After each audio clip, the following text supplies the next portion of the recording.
Hello, Malcolm here. Today we're talking about one thing. What is the one thing? Just one thing. This is Tuesday Teaching Tips, episode 105. Thanks for joining me, and I hope that today's episode is useful. A bit shorter than usual. I've got a lot on this week. It was bank holiday yesterday, busy weekend before that, weekend away with a retreat coming up. So therefore, just one thing today. And it's very appropriate because often when we're speaking, we have so many ideas that we can get cluttered in our own head, and what comes out of our mouths can be cluttered, and what comes into our audience's minds is very cluttered and therefore confused, and they walk away perhaps thinking it was an interesting or impressive presentation, but not getting that one thing that they need. Most lessons do need to be about one thing, don't they? Most of the books say that. A lot of the online training or in-person training you'll get is about that. And I decided to put this to the test this last Sunday in particular. We had a message which I had planned to be mostly evangelistic. It came from Psalm 100. Our whole service was based on that. You can see it online, Thames Valley Churches of Christ website, and some of it's on my own as well. And the verse 3 of Psalm 100 was what I wanted to focus on. Know that the Lord is God. It is He who made us, and we are His. We are His people, the sheep of His pasture. And I decided to take the sheep of His pasture as the main point, along with He made us, and make the main point be about safety.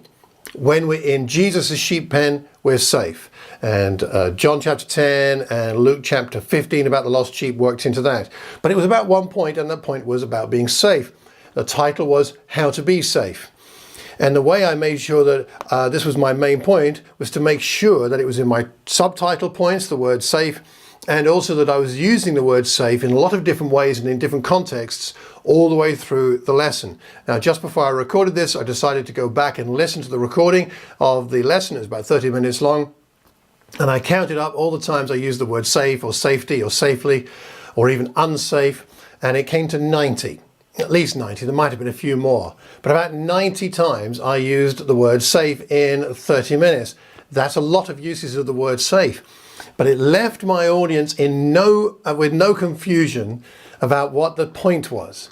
And it helped me to stay on point to make sure that I didn't confuse the people I'm listening to. Isn't that point enough? That with Jesus we are safe, that without Jesus we are unsafe. In many ways in this world, but particularly in the world to come. And that word safe is very emotive. It means a lot to people, that whether they feel safe or unsafe.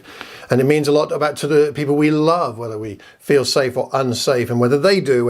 And Jesus wants us to feel and be safe, even though we live in a chaotic world. And He wants us to know that our safety is His prime concern, especially for the life to come. And of course, the words saved and salvation have a connotation with safety. So anyway, I go on about this just to say there is only one point in my lesson this last Sunday. Was there only one in yours? Do you think it's important to have only one? Well, how many points really were there in your previous lesson? I don't mean sub-points, I mean one main point. And when you're thinking about your next lesson this coming Sunday, whenever it is, could it have only one point? And could that one point be boiled down to one word? My title was How to Be Safe, but my key word was safe, safety. How about in your next lesson, doing your best to try that? I'm not sure I did it completely smoothly in my lesson, to be perfectly honest. You can listen and give me feedback if you like, but I am glad that I achieved my purpose of getting only one point across. I'm going to try that more clearly, more often in future lessons. How about you? Have you tried this kind of thing? Have you found it to work? What do you think of the advantages of focusing in on one point and perhaps even one word?